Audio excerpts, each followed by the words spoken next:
రాజకీయాలన్న తర్వాత ఒక్కోసారి ఒక్కో పార్టీతో పొత్తులెత్తేసుకోవడం చాలా కామన్ కదండి.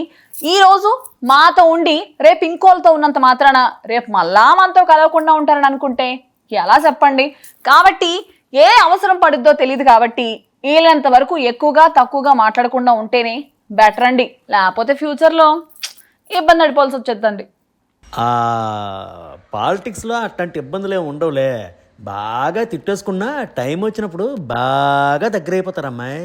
అది కూడా నిజమే అనుకో, కానీ మన చికెన్ నారాయణ తాత గారు మరీ రేంజ్ లో పవన్ కళ్యాణ్ టార్గెట్ చేస్తారనుకోలేదు అబ్బాయి.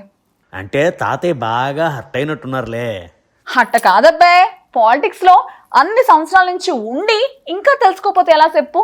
అందులోనూ మన మాటల గురించి అంతగా జనాలు పట్టించుకోనప్పుడు ఇంకా సైలెంట్ గా ఉండాలి కదా మరి. ఆయ్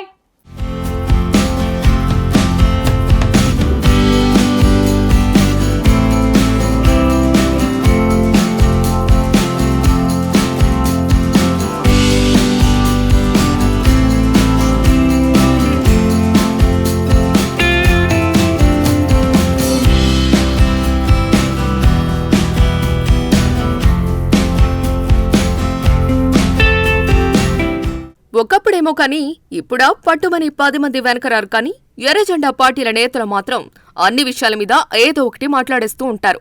ఇప్పుడు AP deputy CM Pawan Kalyan మీద సిపిఐ నారాయణ కామెంట్లు చేస్తున్నారు. పవన్ కళ్యాణ్ సనాతన ధర్మ పరిరక్షణకు బలమైన వ్యవస్థను కావాలని కోరుతున్నారు. దేశంలో ఇతర మతాల్లాగే హిందూ ధర్మ పరిరక్షణకు బలమైన స్వాతంత్ర వ్యవస్థ కావాలని కోరుతున్నారు. దీనిని నటుడు ప్రకాష్ రాజ్ లాంటి వారు ముందే తప్పుపట్టారు. తమిళనాడు నేతల నుంచి ఎక్కువగా అభ్యంతరాలు వచ్చాయి.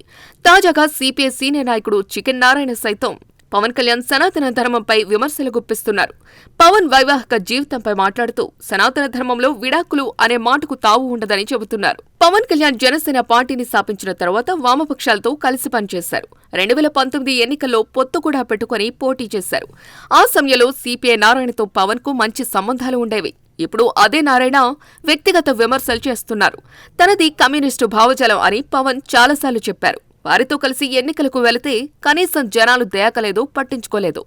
ఆ తర్వాత తన రూటు మార్చారు. 2019 ఎన్నికల తర్వాత ఆయన రూటు మార్చారు. సనాతన ధర్మం గురించి మాట్లాడుతూ బీజేపీతో జత కలిశారు. అంతే, రాజకీయాల్లో సక్సెస్ అయ్యారు. ఎర్రజెండాలతో కలిసే ముందుకు సాగితే రాజకీయ భవిష్యత్తు ఉండదని తొందరగానే గుర్తించారు పవన్. బీజేపీతో పొత్తు పెట్టుకున్నారు. ఇది ఎంతమాత్రం వామపక్షాలకు టేస్టీగా అనిపించలేదు.